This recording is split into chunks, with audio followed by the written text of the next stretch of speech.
F1 2015, a season dominated once again by the Mercedes.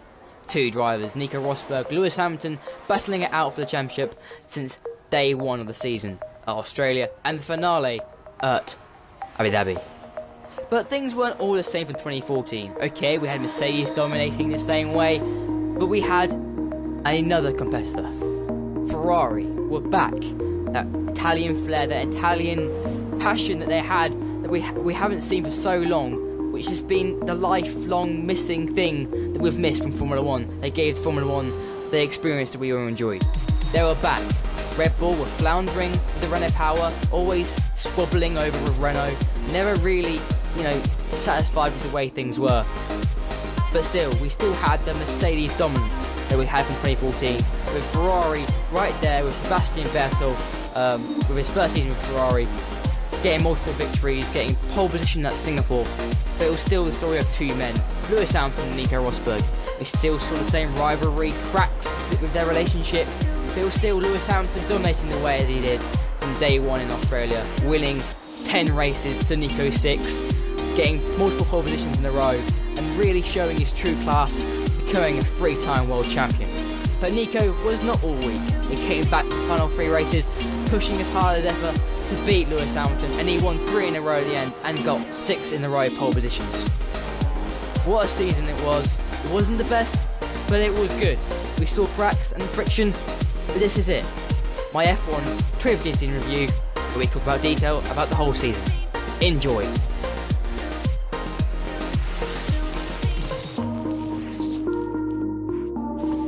Alright guys, welcome to my F1 2015 season review, and here we're going to talk about the season as a whole. So we've got different teams, so in this video you'll see gameplay of different teams, just give you some entertainment in the background, and you'll see me talk about various teams. So first of all, let's go straight into things. Manor. Right, so Manor obviously had a 2014, what a sad year for them, losing Jules Bianchi obviously, rest in peace man, and they struggled so much, trying to get to the grid in 2015, they lost money and they couldn't race throughout the end of 2014, but they came back in 2015 with last year's car. Ferrari gave them last year's engine with 2015 software, and they came back, obviously not in Australia. Their arrival in Australia was not, they couldn't get on the track, but Malaysia they came back, and what a struggle this season has been. They've lost staff. John Booth has parted from the team, and so has the managing director and the engineer and stuff. They've lost people in the team, important people, John Booth as well, and it just, for them the season's been very difficult. Will Stevens, Alexander Rossi, Roberto Merri, 3 drivers they raced for. Rossi was driving in, picking in from Roberto Merri towards the end of the season to prove his worth. It was very much a struggle this season for them. They had a quite good highlight actually at Silverstone, where in the wet they were pretty much up there, and it was just fantastic to see how they still had, as a team they've done such a good job considering the resources they had. They had less resources than most teams. They were the slowest team on the grid pretty much, but they still did what they could to be up there, and to get it to Manor, to come back from after a pretty hard year from 2014, to come back this year, to still be on the grid and be in the grid for 2016 with a Mercedes power unit, Mercedes drivetrain, Mercedes chassis and everything like that. Their future looks bright in the sport, and we should have a good competitor for, obviously a new competitor coming into Haas. We should have a very good competition between them two, with McLaren-Honda as well, and this should be hopefully for 2017. I wish them the brightest future obviously, but absolutely we wish Manor luck, and they have proved something to us. Now moving on to McLaren-Honda. Well, we had this new relationship that was coming in, McLaren-Honda, what could really go wrong? But because everyone had a year ahead of them, McLaren-Honda package was not as good as we all thought it would be, and let's face it, it wasn't. And to be honest, at the end of the day, it hasn't gone very well. Alonso, obviously, at this track at Japan and Canada, they said a lot of things over the radio saying how, GP2 engine, they're racing like amateurs, and it really was hard to see it was so hard to see us, because McLaren had this reputation of being such a good team. But they had some high points, obviously. We had Hungary, where they scored a good amount of points in the top 5 with Alonso, and they just had a very good finish as well at a race, and then a race later they had a good finish with Button as well. But it was still not what we wanted from McLaren. McLaren are a race-winning team, and to see them struggle and flounder like we've seen in the past season. It's very hard for us to see it, and it's so upsetting for us to see. But they had some really good high points, considering they had less tokens than everyone else, considering they had, less experience on as a whole. They did a quite good job. We criticised as a sport, we criticised McLaren for how they weren't able to. How could they have done more? And to finish with points and be getting points towards the end of the season, they showed some really good promise with the way they were pushing the points. And for us to criticise, in some ways we can't really criticise them because they had no testing throughout the season, anymore, not much testing, and they didn't have as many tokens as everyone else. They had 1 year, it was a younger partnership than most cars. And for them to still be competing at the front, competing for points towards the end of the season, is a remarkable achievement. But hopefully for next season, McLaren-Honda got getting experience this season, they should be good, and hopefully we wish McLaren-Honda luck for next season. We want to see McLaren backing up there as a midfield team, competing for points, and very good points. Now, moving on to Sauber, good opening season. Australia, bang out the doors, got, I think it was 5th with NASA or something like that, and they had some really good points finishes. I think Ericsson Don Boyce from Australia. A fantastic start of the season for Alex Sauber. As the season progressed, they couldn't afford to bring in upgrades. So unfortunately, they lost pace. And as a result, they are really just battling towards the back of the field with both McLaren, really. I mean, they weren't really competing for points. But two drivers, Ericsson and NASA, both drove very well this season. I thought they weren't the drivers of the season for me, but as a whole they drove very well. They got the points on the board, they drove what they could out of the car. As a team, they really struggled here. As obviously in Australia, they also had that order with Giga van der Garde, where they agreed at the end of 2014 to give Giga van der Garde drive for 2015, and then there was a massive thing in Australia where there was a lot of talking going on between for Giga van der Garde, and eventually was dropped and all that. So it's not the best of starts of the season, but they out of level that they came in Australia, came away, and they got a little point which was important to them. They obviously after the 2014 season they had was pretty poor. Mercedes, no points on the table, were beaten by Marussia, or Mana as they're called now. It just showed how hard a season it was, and to come into 2015 to score points and get a pretty decent amount of points as a team was fantastic to see. But obviously towards the end of the season it was painful for them because they couldn't really upgrade the car, and the drivers couldn't really get out the car what they could have done because they didn't have the money to even develop the cars as much as they could. So as a whole, Sauber, not the best seasons for them, but still a fantastic season considering what happened in 2014. A fantastic season for them, but not their best season at all. But I have to give it to the two drivers staying in there, and hopefully Sauber can do well for 2016 with that Ferrari power unit. Now moving on to Toro Rosso, an absolutely really good year, and it's probably their best year in the sport in terms of how competitive they were. I mean, at the start of the season, they had a really decent package, and they had a very decent package compared to Red Bull, who were squabbling over with Renault about the engine unit not being up to power. Toro Rosso got on with the job, and they had a pretty decent race car at the start of the season. We were obviously the two drivers, Sainz and Verstappen.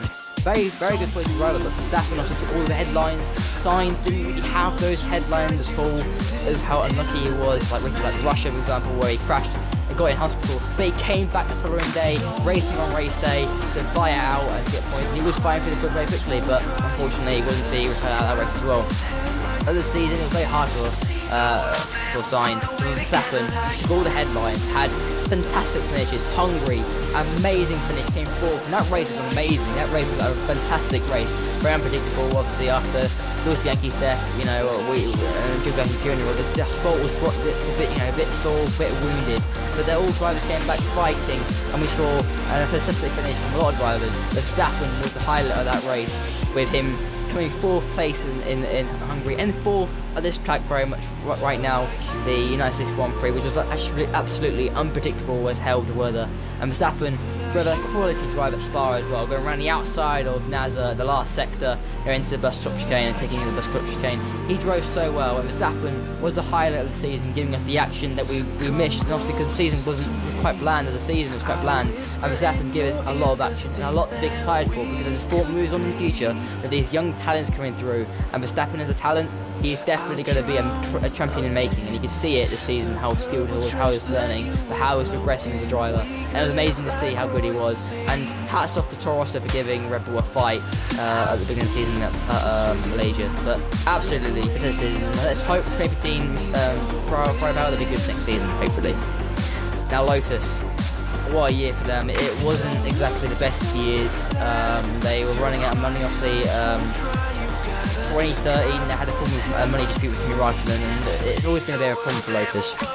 And last season, 2014, didn't have a very good year, of course. With not really scoring many points, it was very hard for them to see. But this year, they came into the season at Jerez with a very decent race car, actually, a very good, drivable race car, in fact. And it was good to see from them how they were able to, with a limited budget, use a pretty decent car. It was very a quick car at times, but it was very faster than the Mercedes power unit. But really, it was very hard to see. They had Bayliss coming into Spa, which really did put a damper on their season. You know, they couldn't afford to pay much of the bills they need to pay for Mercedes, a lot of things, and they were very much in trouble. And it was very hard as drivers. Obviously, Roman Grosjean and Maldonado, a pretty decent lineup. Obviously, Maldonado had a lot of headlines for crashing, and I think as a whole, as a community, we do criticise Maldonado.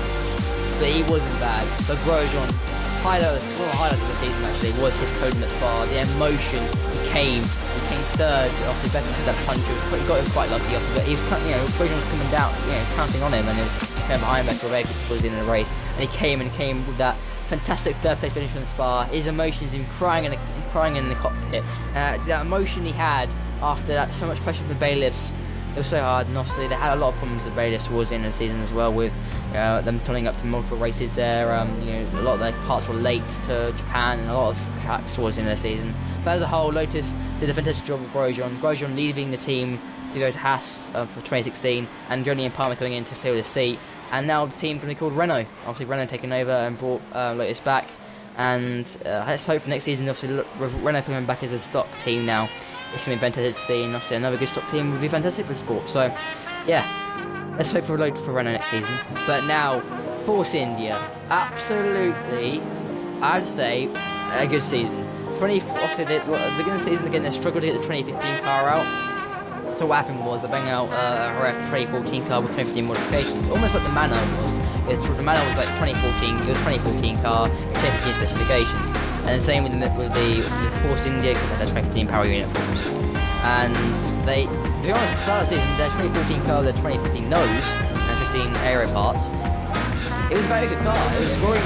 It wasn't as good as 2014's as compared to 2014's car, obviously, because obviously it wasn't for all 2014 spec this season.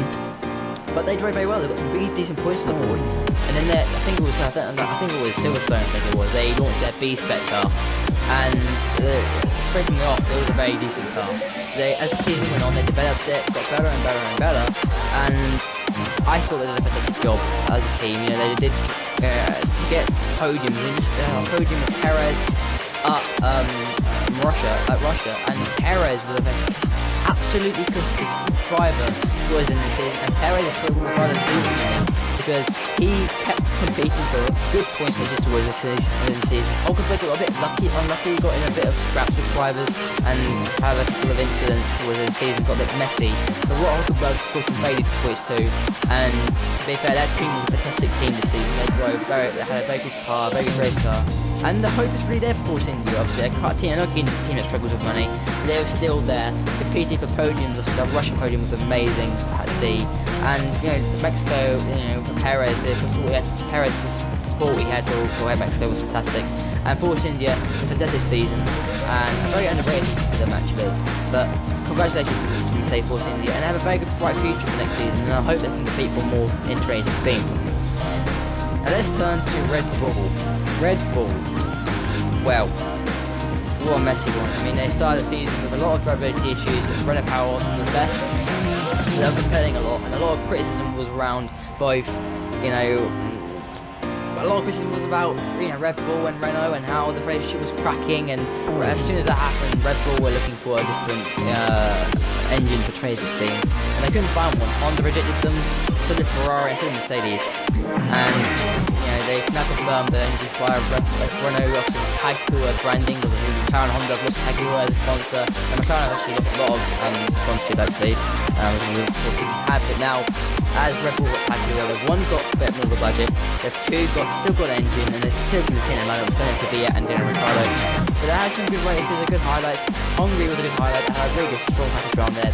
Kvyat P2 in season, actually. Kvyat had a fantastic season actually, and Ricciardo P3 in that race. And it had Singapore, where they also had very good, it was a good competitive car at the end of, in Singapore, where Ricciardo came second. But as a season, Kvyat had a better standings result, but Ricciardo had a lot of reliability issues compared to Kvyat. But as a whole, it was very good. Towards the end of the season, it got better for Red Bull. Kvyat was always competing for points. Kvyat actually was the driver of the season. He was the driver of the season because he absolutely was competing for points at the end of the season consecutively, like Perez, with a more of an underperforming car. And I give it to Kvyat, and I give it to Red Bull. They did push on for the end of the season. They got an engine supply, which is fantastic for the sport to see Red Bull staying here. And Kvyat did a good season. Ricciardo did a good season. Obviously, getting beaten by Kvyat isn't what he wanted, but he has some reliability issues. But they worked around it. And at the end of the day, let's hope for Red Bull for 2016, because we really want to be seeing them at the top of the grid to give a fight to Mercedes and Ferrari, of course. Let's hope. But now let's now turn to Ferrari now. And Ferrari, well, what a good season. They turned it around. 2014 was quite a hard season for them, because the ditch was off the pace. I mean, I don't know what was going on in the team, and they fired some staff in 2014 because of how bad the season they had. But Vettel came over from Red Bull. He had a pretty poor 2014 season with Red Bull, but he came back and he came through to join Ferrari, and Ferrari was such good to see. He had a win at Malaysia, second race of the season. He came to Australia like that. He got that first podium, obviously, but at Malaysia, he scored his first win. Who would have thought? Second race of the season, he comes and wins it, and he did a fantastic job. And it was so emotional to see Ferrari. I think it was one of the best races of the season, because we saw that emotion, that passion again, and they gave that sport a bit of an uplift, because Mercedes were dominating, looked pretty untouchable, and there was Ferrari taking the win away at the start of the season. We didn't really see that with Red Bull from last year. We left all the teams to match for Mercedes in 2014, but this year Ferrari pretty much there throughout the season, and it was fantastic to see. From our point of view, it was a good season from Ferrari, and had a win at Singapore and Hungary, and it was fantastic to see. Really, Ferrari really gave something, a breath of fresh air to the Formula One. Obviously, that pole in Singapore as well. Like in Singapore race, he had in Singapore was like a Vettel X. It was what he used to do. But Kimi obviously had a fight on a poor season. He had some highlights for Bahrain and obviously Abu Dhabi, but it was very hard season for Kimi Räikkönen. A lot of unlucky experiences. Obviously, tangled with Ferrari Bottas. But let's look at next season. Ferrari could compete more with Mercedes, and we really want to fight, because Mercedes has been pretty much under par with Mercedes competing so much. We want to fight for next season. Let's hope Ferrari can bring up more, because they can bring up what they did in 2015. They can bring up what they did for 2016 as well. They can be right there at the front, fighting for the championship. Let's hope for that, because that would be so good to see. Moving to Williams, one of the better seasons. Obviously, I think they were overtaken by Ferrari in terms of the second best car towards the season of 2014. Obviously, they were battling with Red Bull 2014 for the second place. Red Bull clinched that, and Williams had not the best seasons. They weren't getting on the podium as consistently. I think they had I think it was 3 or 4 podiums this season, not the best seasons. Massa was actually pretty good to compare. Actually, Massa versus Bottas fight was pretty close actually, and obviously Bottas came on top on that. But yeah, not the best seasons, because he's pretty much really overshadowed by Ferrari in terms of the second best car on the grid. But they did a good job, Williams, getting to the championship. And as a customer team, they were the best customer teams on the grid for Mercedes Power. That was fantastic for them.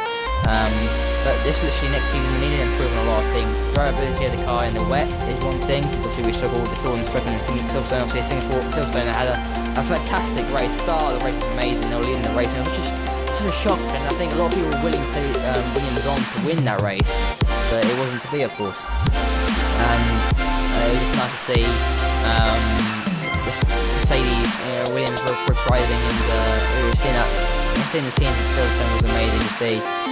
But it wasn't to be, of course. But as a season, they did a pretty good job. Not really much to say about it, really. I mean, as a season, it wasn't the best. But they did a pretty decent job, and we can't really blame Williams, because obviously Ferrari were pretty much beating them throughout the season. And Williams did their best, but it wasn't the best season for them. And I hope next year they can come back with the 2016. They can come back with the best engine in the grid, pretty much. And let's hope they can come with a surprise pack next season. I think 2017 might benefit them as well, because 2017 will change, might shake things up a bit in the grid. So Williams not the best. But now let's cut on to the Mercedes. Not much to say about this, really, is it? They continue where they left off in 2014 with wins with Lewis Hamilton and Nico Rosberg. Lewis was dominating the first half of the season until Nico Rosberg won races towards the end of the season. And really, Mercedes was the best package of the season. Lewis winning his third world title at the United States Grand Prix. Obviously had a bit of a clash with Nico Rosberg with the clapgate, the capgate, obviously, as Nico Rosberg called it, where Nico just threw the cap back at Lewis. But at the end of the day, I think a lot of people, I think the media wrote, does actually hype it up too much. But yeah, Lewis Hamilton came, with another championship with Mercedes. He's now a 3-time world champion, doing what he wanted for Ayrton Senna. But let's not forget Nico. Obviously, the disappointment of losing championship. Obviously, he lost it at the United States when he made a mistake. They gave Lewis Hamilton the lead of the Grand Prix, and he was very upset about that. But that realisation, we've got to feel sorry for the guy. He hasn't been as good as Lewis. He's lost a lot of unluck this season. But he came back strong. He had some fantastic races in Mexico, some fantastic to see. Brazil was good to see, and so was Abu Dhabi. And he was driving out of his skin, Nico, and he was driving very well. And to see him win those 3 races, obviously, was good for him. I think it's a good confidence boost going into 2016. Obviously, let's hope he can give a bit more fight to Lewis, because that'd be good to see. Because in 2014 we had that, and it made the season better than this season. And the season was a disappointment because of that. We didn't have a rivalry as much. It wasn't that big of a rivalry. All it was behind the scenes. The politics behind it was more of a rivalry than an on-track rivalry. And that's what we had in 2014. In this season, we had more politics behind the scenes. So yeah, again, one man owned it this season. Lewis Hamilton winning the championship, and it's good for him. But let's hope for next season, because literally this season's been a bit bland. But as it all seems, Mercedes won the championship ahead of Ferrari, Williams, Red Bull, fortunately Lotus, Toronto, Sauber, McLaren, and Manor. And then Drivers' Championship, Lewis won, by quite a lot of points. Nico Rosberg, Vettel, Raikkonen, Bottas, Massa, Villa, Ricardo, Perez, Hulkenberg, Grosjean, Zeppelin, Nasser, Maldonado, Sainz, Burnout, and Alonso, and Button, Alonso, Ericsson, Murray, Rossi, Stevens, and Magnussen. That's what the order was. But guys, I hope you enjoyed the video. Please leave a like and subscribe for more West Coast channel. I hope you enjoyed it, and it's been quite a long video today, my longest video. So guys, thanks for watching, and I'll see you in the next video. Bye guys.